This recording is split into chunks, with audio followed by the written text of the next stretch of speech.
As we move past Omicron toward an uncertain COVID future, we get an assessment and update from a leading authority at the military's Fort Detrick. Major Jeffrey Kugelman of the U.S. Army Medical Research Institute of Infectious Diseases, or U.S. AMRIID. Within the labs at U.S. AMRIID, there's ongoing work on COVID-19 and what could come next. First, we have to acquire the virus, and so we sequence samples every week from soldiers and sailors and airmen who get infected.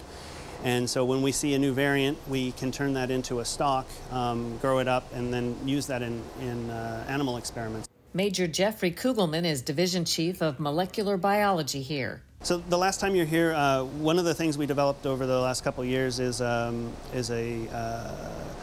large format surveillance platform. We call it BMAS, Biodefense Mass Sequencing and Surveillance. And essentially, we finished the optimization of that, and we can surveil up to 12,000 samples in a 24-hour period. To break that down, you're talking about blood samples you take? We're working with saliva, so spit in a tube, and we did it so that in the military we can take a large formation, hand out tubes, spit in tube, collect it, takes about 10 minutes instead of having to spend 5 minutes per person swabbing them. Here we put a molecular barcode on it, process them, and then put them on a sequencer. So they're pooled before they go on the sequencer, but because they have that sequence barcode on it, we're able to identify which patient is the positive result instead of having to break that pool apart and then test each individually. So what difference does that make in terms of time and effort over what you were doing? So it's much cheaper, $3 to $5 per test we're doing, and it's a huge volume. What was the cost before? When you say per test, does that mean per troop? Yeah, so it depends, but it can go up to $150 per clinical diagnostic. Right now, almost all of the testing is devoted towards people who are showing symptoms or need to go back to school or things like that. And so we were able to go after healthy populations and see how much of a background transmission we have. So we were able to identify asymptomatic and pre-symptomatic carriers of the virus who had very high viral loads but no symptoms. And so those were then able to be referred on for clinical testing that then they could be quarantined or treated depending. Is there civilian application for it? There is. I think of primary interest, the cruise industry could benefit from it. By being able to surveil the entire population the day before you arrive into port to let off people who are not sick would be hugely advantageous to them. So I do think there are commercial applications here. Who is it who's watching out for the possibility that some nefarious force takes some sample of COVID that's so easily accessible now and turns it into something bad or a bioweapon? So that's us.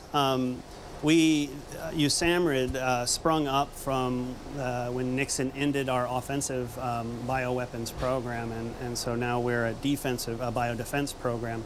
And so part of our job is to assess all ongoing outbreaks and look and see if they've been manipulated. Have you seen anything suspicious so far? So there's an ongoing discussion about Omicron, and we don't have enough evidence to say, but it did not follow the trajectory of the outbreak, and so we're still looking into why Omicron is so different, but it is quite different than we were expecting.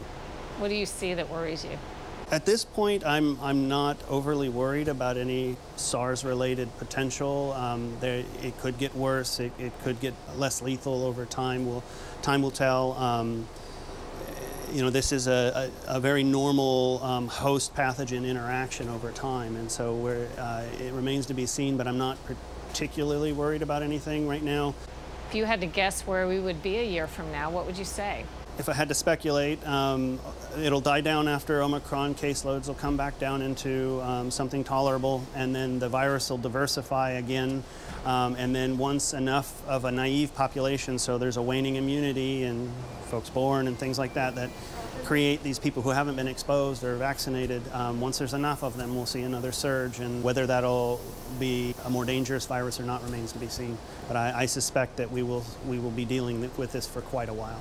Likely this may go into the background as something new comes that we'll be talking about next time.